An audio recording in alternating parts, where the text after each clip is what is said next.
I'm so excited for our conversation today. We're going to talk to a real mom who has seen the real results of living healthier with technology. I'm chatting with my friend Alexis Fedor. She's a mom of 3 gorgeous kids, 9 and under. And you're going to hear about the radical changes she saw in her children after simply turning off the Wi-Fi. You guys, it is true. And then you're going to see how it inspired her to embrace the journey of eliminating the tech toxins from her gorgeous family's life. It's really quite an amazing, very inspiring story. I mean, she is one heck of an intentional mom. So this is a great listen for parents who need some encouragement while navigating the challenging world that we're all facing today with our children and technology. Hey there. Welcome to Thriving with Technology, the science-led podcast that's here to help you achieve mindful living in a digital world. And I'm your host. I'm August Brice from TechWellness.com. This show is designed to give you a practical approach on how to navigate the important tech toxins in our world.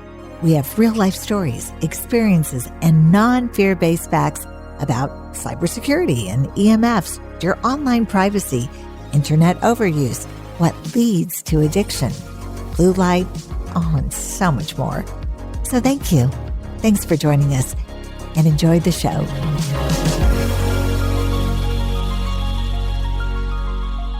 Alexis, welcome to Thriving with Technology. So great that you're here today. So good to see you.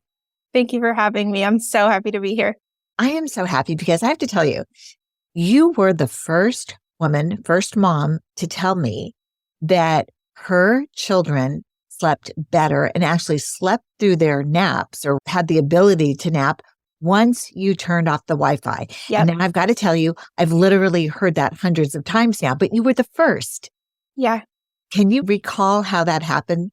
Absolutely. It was like one of those dark night of the soul seasons. My kids were not sleeping. And when you're like a tired parent, you're willing to do whatever it takes to get your kids to sleep. And I grew up in a healthy household. I knew of EMFs, but I didn't really know how they directly impacted my life. And we were living in a tiny townhome, and the Wi-Fi router was outside of my bedroom and was also right below my daughter's bedroom. And my kids would not sleep. They would wake up all throughout the night. And then the few nights where they would sleep like a few hours in a row, my husband and I would just be laying there in bed. Why can we not go into a deep sleep? And our thoughts were racing. We were having a hard time calming down. So I don't remember if it was you or somebody else, but I had the idea of turning off the Wi-Fi. I think it was my daughter. Was it? Yes, because I was so all about this. Was this 5 years ago, 4 years ago? It was 2015. Okay, so this is a while back, you guys. Yep. And I was on fire with turning off the Wi-Fi everywhere. I still am, but especially with my kids. So they were adults, just like you. Because I remember Jazz talking to me about your conversations about it. Like, well, try this, do this. So anyway, you decided one day to turn it off. And we all slept through the night for the first time. Yeah. Thank you, God. It was an answer to prayer. And it was crazy. We woke up, we were all refreshed. We didn't even know what happened to us. We were firm believers, but we were like, let's just try it again. And then night 2, we are completely all sleeping through the night. Oh my gosh. It was amazing. And then I can't remember how many nights went by, but one of the nights we forgot to unplug the Wi-Fi router. And my husband and I woke up. It was probably like 2 a.m. or so. And we're both laying in bed and we're tossing and we're turning. And I said to my husband, did you forget to unplug the Wi-Fi router? He goes, yeah. And ever since then, we've just known any night that we've been off has always been the Wi-Fi's on. Now, are you a very sensitive family, or do you think you're normal? Why can you feel this? Why can the children feel this? I honestly don't know, but I know that I'm sensitive because I will be around other people who seem to be sleeping with a smart meter on the other side of their head, saying they're perfectly fine, but also have health issues. I just know when I go to certain homes, when I go to certain hotels, I can feel the Wi-Fi is on. I can feel it feels more busy, feel more of a pulse in the air. I feel more irritable. So I've learned to identify when I'm feeling a strong EMF currency. I am so happy for you. I really am, because you know that whether or not you feel it, you're still having the biological reaction. And so I'm so happy that you're like me and you can actually feel it. And honestly, I'm thinking back to the time when it was 2015. And I remember that the kids thought it was nuts that they would come back to the house, have a Wi-Fi, have their phones, have whatever technology, and I would wake up. I could feel when they actually came into my EMF-free environment. Yep. And you had visited that home. So it was just so perfectly Peaceful. pristine. Yeah, it was peaceful. It just had this fabulous no energy Schumann resonance in the house. I always try to duplicate that wherever I go. And I'm imagining so do you. So please now tell me about the rest of your EMF journey. So we have been on a long journey. We have searched to purchase homes more than once. And every time that we have gone to do so, we go into the homes prepared and knowing large EMF sources are a deal breaker, even for home purchases, even if you love the house. So as we've continued to go through life seasons, even moving out here to Tennessee, there was a home 2 streets over that I thought was so beautiful. I loved the interior furnishings, but the garages of the homes all had smart meters on them. And the way that the house was shaped, it had the garages facing the back of the house. And I knew that there was going to be way too many smart meters to the house. We've had to lay down things for the sake of this, but it's so worth healthy children that are sleeping at night, have peace, aren't having anxiety attacks from being overly exposed to tons of EMF sources. So as you go about your day-to-day in your home where you actually have EMF as one of the prime healthy decisions that you make in your life, do you have Wi-Fi for the kids during the day? Our downstairs TV is hardwired. My husband's office is hardwired. And we do have a Wi-Fi ability. We can turn it on. It's used very sparingly, and many days will go by without it being used. So we do that partly because upstairs we have a playroom and we don't want the kids to have access to turn it on if I'm down here doing dishes or something. So I know if my Wi-Fi is unplugged, they can't access the screens. And that's just one thing that I do. Being a good mom and a digital mom. Now, Alexis, I know you've had a Wi-Fi kill switch before. Has it traveled with you? Do I need to send another one? It has. It has traveled with us. We've used it through many homes. I love it because we don't have to go. We don't have to touch the Wi-Fi router. We can keep our distance. Or if we're in bed at night, we don't have to get back out of bed to turn the Wi-Fi off. It's been really nice. So now you don't have to mention the kids' names, but can you tell us how old they are? Yeah. So I have a 9-year-old girl, a 8-year-old boy, and a 4, almost 5-year-old girl. I'm so happy for your family. Thank you. So beautiful. Yeah. So is your oldest daughter, is she actually in school or are you homeschooling? We homeschool, but we've always done hybrid options. So they have the ability to go into classroom settings a couple days a week, be with friends, do all the messy stuff, and I don't have to clean it up. And they have fun. But I will say something I was thinking about when I was sitting here and I was thinking about the questions and thinking about what I was going to say was we have decided, or I have decided a lot, to make these one-time decisions that have large impacts on our family. So we've looked at schools in the past and there has been 5G towers right across the street from the school.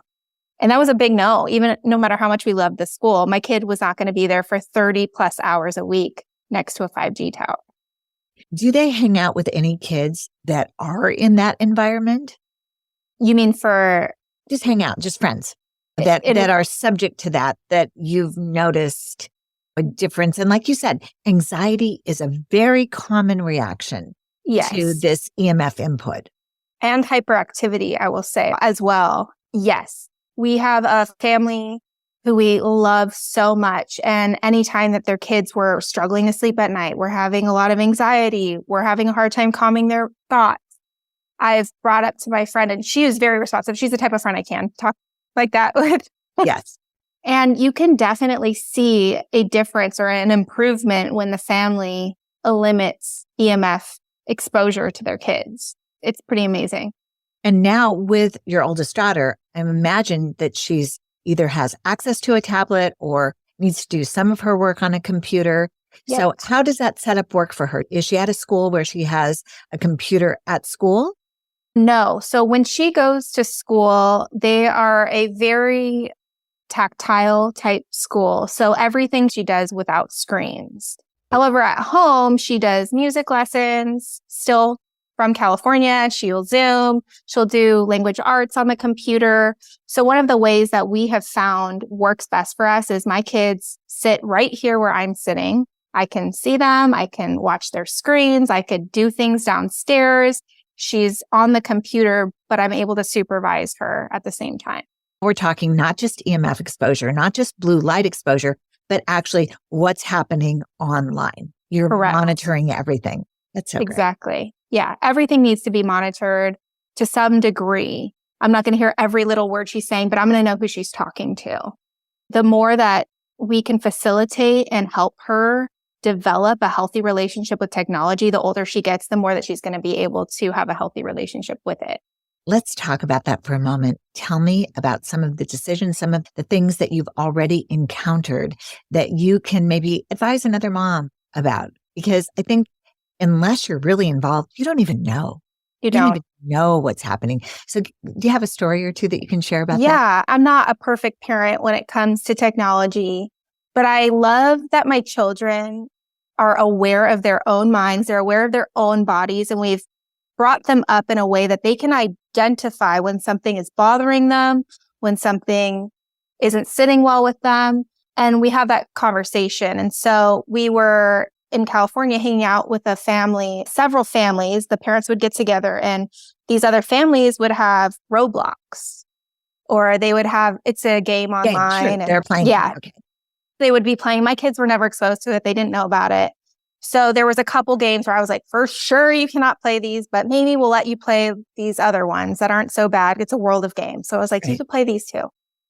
But then we started to see really bad behavior after, where there was meltdowns. There was fear of missing out. My friends are doing this. I'm not able to do it. Couldn't soothe themselves back to reality after being on these screens. And we were noticing, hey, this isn't good. This isn't who you are. And even my son, he would have nightmares every night. And he's not somebody that has nightmares, but he would play these games and he would have nightmares. And when they would happen, I'd say, hey, bud, did you realize what you did tonight or yesterday, as well as the day before when you were having these nightmares? And he made the decision to get rid of the app. And he even went to his Nana and said, Nana, I want you to delete the app because it's not helping. It gives me bad dreams. I don't like the way it makes me feel. And my older daughter, she loves relational connection. And that was her way of trying to get it. But she realized, hey, this is nowhere as fun as being with my friends in person, spending time together. Her love language is quality time. And so screens just don't cut it for her. She needs that connection. And it's so good to help our kids discern when these screens or these games are causing harm instead of good in their lives. Oh, you're such an amazing mom. You're so intentional. I really like that you're sharing this story because I think that so many adults just think, oh, this is just a part of growing up. Meltdowns are a part of growing up. Being afraid, having nightmares, having anxiety, it's just a part of growing up. Actually, maybe it isn't. Maybe it isn't. I don't believe it is. I don't believe that it has to look like that. And I know that it doesn't because when we start removing the catalysts of screens, of EMFs, I feel like I can see my child again. They have peace. They're able to rationalize. They're able to get bored and get creative again. They're able to listen and look me in the eye when I'm having a conversation with them. There's so many kids. We have kids in our own neighborhood and they come over and they can't even look at me in the eyes. Or they want to go into their house and they want to play games and they have TV and they have way looser rules than we have at home. And we have a rule with our kids because we don't know their family very well yet. We just moved to the neighborhood 6 months ago. Hey, he could come over or you guys can play basketball outside together at his house, but we're not going in until we have established healthy screen rules. And now talking about healthy screen rules, Dr. Kimberly Young, she was my very first internet screen expert and she had a child guide. And she said that children really shouldn't even be exposed to screens until they're 4. And that just seems almost ancient now, right? Because even the American Pediatric Association is saying 3. I still advise 4, even 5. Can you tell us a little bit about how your children and when your children were introduced to screens? They were introduced at different times.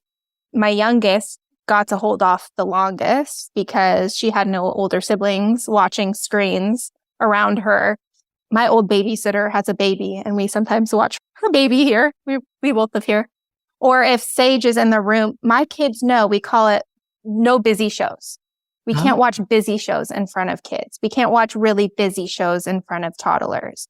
The constant changing of the screen, the color, the music, it feels like you're on drugs. Even as an adult, I watch this stuff and I'm perplexed that kids could even sit in front of this and for hours and hours, and then you take them away and then they have meltdowns. And so for me, I don't want my kids to have meltdowns. I don't have a huge capacity for meltdowns. So we've had to say no screens for the babes, no screens for toddlers, because if we do give them, I pay a really high price and it's just not worth it for me. Right. Good. Yeah. Stimulation. And so will they. Yep. We just know so much now about brain development and what it's doing and how it's affecting the white matter and the gray matter and all the connectivity in the brain. So I think that's a really great decision. Good for you. Yeah, thank and you. Now, talking again about balance. I think that a lot of people are going to listen to this and say, how on earth does she have time with 3 children? And it sounds like you're mostly homeschooling. Yep. How on earth does she have time to manage all of this? I don't do everything perfect, but I have found, again, there's one-time decisions we make that have a huge impact. My kids know they aren't even asking for screens before lunchtime. It's a hard rule in our house. And so that gives us time. Some people homeschool first thing in the morning. We go back and forth. We actually prefer to get outside first thing in the morning. So I let my kids ground. I let them get in the sunshine. They study better. They're more focused once they can do that. And so we usually have a before and after screen time routine if they do it. So they have to have their clothes put away. They have to homeschool. They have to have downstairs picked up if it's chaos, if they want to earn that. It's not a right, it's a privilege in our house. You don't get to have screens because you didn't get to have them so far today. Sometimes my kids have said that to me, like, I didn't get screens today. I'm like, it's not a right. You don't demand screens. How does that go over? It fizzles out pretty quick and they know there's a hard line. And if I'm a little soft with it, they'll push. But if we're firm, they don't. They know, hey, no screen. So we have to have our chores done. We have to get outside and play. And if I say, hey, you haven't eaten lunch yet, or I'm bored, great, get bored. And then before I know it, they're all in the backyard. They're playing, they're having fun, they get creative. And I love seeing that. And then we do a little bit of screens in the afternoon, but they're the shows that I usually approve of. And it's for short periods of time. And then the key is also for us, they do not have screens right before bedtime. We have an after kind of wind down that we do with them. Because if we do not, they will be up in their bed for hours at night if I give them screens right before bed. So we're go outside, run around barefoot, play a little bit, and then we're going to come in, we're going to take our showers and get ready for bed. Let's talk about those screens. Where are they in the house? Obviously not in their bedrooms. Nope. So this is the funny thing. In California, we had one breaker for the house. Here we have panel for every room. So I am able to go into my garage and I have the EMFs flipped off. So I flip them and they are not using chargers. Their lights don't even work. Their bathrooms do. They all have walk-in bathrooms. So they do have light at night when they need to brush their teeth and stuff. But they've got windows. They've got sun coming in. It's not like they're in a cave. They're fine. And they know that that stuff doesn't work in our room. And they used to have tablets. Every time that they've had them, this is my fault. We've taken them away and we cannot find them. Like we hide them and then we haven't been able to find them. So we kind of lost our Kindles. That's what they were, Kindles. Okay. And they would be on airplane mode. They aren't connected to Wi-Fi. We'd have only games downloaded to them that we knew were safe. That's my girl. Yep. And now they don't even have those. So when they do get screen times, it's usually right here in the middle of the house or right in my bedroom. And it's something that my husband and I approve and we can hear it. Good for you. It sounds like the perfect blend, a wonderfully just nurturing environment that you've created. Thank you. I thought that you had an EMF whole home switch. So I didn't understand that you were just going through the breakers. That's great. Good for you. Did you ever have an entire EMF home switch that shut off all? So we were looking into that in our last house. We actually had a specialist come over. He went through all the rooms, took ratings from our couches, our beds, and all the areas where you spend most of your time. And we were pursuing that. And then we decided to move out here to Tennessee. But surprisingly, we have very little in our home that we bought. And that was one of the reasons we purchased this house. That's so great. We're renting now. And that's exactly that was number one in the purchase. And it's interesting, isn't it? Because I'm in a pretty dense area, but I can get to a completely safe blinking green zone in my bedroom. And I always encourage people to just make sure if there's any EMF in the home, that there's a very limited amount in the bedroom. And that's really because we rejuvenate there. And that's what you're probably seeing with the children too. Just even by turning off the Wi-Fi, you know that any exposure, electric, magnetic, or radio frequencies is something to avoid. Absolutely. The bed and where you're sleeping is the highest priority for me with my kids. Is they spend a third of their life asleep. And if I could drastically reduce EMF exposure by saying, I'm going to put your bed right here instead of right here, or we're going to buy this house instead of that house, I just cut out a third of EMF exposure in their entire lives. Awesome. And I know some people are going to be thinking, okay, what about the rest of their life? What about when you travel? What about when they do have to go to school, when they're in college and they're just blanketed in this EMF? What do you think about that? There are certain things you can control and there are certain things that you can't. And I say do the best that you can with what you can control. And the things that you can't, let it go. Can't control everything. Exactly. Alexa, I've always tried to explain to people, it's just another toxin. So if I can eliminate another toxin at any time, I'm just better off. My body feels better. My mind feels better. And I know that I'm doing something really good for my well-being overall. Absolutely. And just so people know, tell us a little bit about the rest of your life and your decisions for cleaning products and clothing and flooring, and just tell us a little bit about where you So we try again. It's that one time. I'm a mom. I don't like making a ton of decisions over and over. So we're big on those one-time decisions. We're going to get that non-toxic cleaning bottle. We're going to buy our non-toxic cookware. Every time I go to cook, it's non-toxic. So it's all about those single decisions that I don't have to continue to make over and over that drastically reduce toxic exposure in our family. And so I know that if I opened up your fridge, I'd see lots of wonderful organic items in there, but then they go out. Maybe they're at a birthday party. You can't control everything. And do you panic or are you okay? Absolutely not. Our kids don't have any serious allergies to anything. So we say we do the best that we can at home. And when we go out, we're all about fun. So if it's a birthday party, enjoy the birthday party. But the only hard line that I have, even at birthday parties, is no red dye. That's one thing that I say, that's a hard no. And my kids, they were brought up. I remember Michaela going trick-or-treating and going, just don't put red dye. It's like a toddler. I was like, just say thank you. We will sort it out later. That is so her personality. It is. What you don't know is this child could actually run the house. She could. And sometimes she does. Oh, that's great. Okay. Thank you so much for your time, Alexis. Thank you so much for all of your wisdom and encouragement. I hope for other moms to just have this decision be part of your overall wonderful, balanced life as you do. Thank you. Thank you so much. And keep us informed, keep us up to date on, how it goes once they're at a regular school. Do you see that in the future? I do. It's a possibility. We applied for one this year. And because so many people have moved to Tennessee, there was 400 people that applied for 30 little spots. So we're waitlisted. So it's definitely a possibility in the future, but we're just doing 1 year at a time.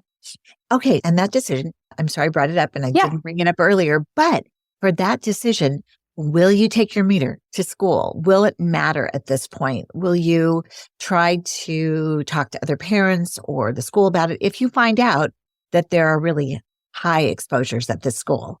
Yeah, so it's actually out in the country and it's in a great area. My daughter and I go horseback riding very close to there. The properties actually touch where our stables are. And I'm out there a lot. I'm aware of how it feels. And if there were small things inside that, again, I think that's something that we would deal with as it comes up. But we believe that when we make decisions for our family, we do them with wisdom and enjoy knowing that, you know what, we might be exposed to things, but we're also not going to be paranoid at the same time. Because fear is worse than any of these things. Absolutely. Absolutely. I do firmly believe that. So anyway, Yeah. thanks again, Alexis. Thank you for having me. Thank you so much for being here, and be well. You too. Thanks so much for joining us on today's show. I hope you loved it. If you do like what you've heard, leave us a review and subscribe to the show. For more tools and information to help you achieve mindful living in a digital world and navigate those tech toxins, follow Tech Wellness on all the usual social media channels and head over to techwellness.com for resources, videos, solutions, and so much more. I'm August Brice. Thank you for joining us. Until next time, be well.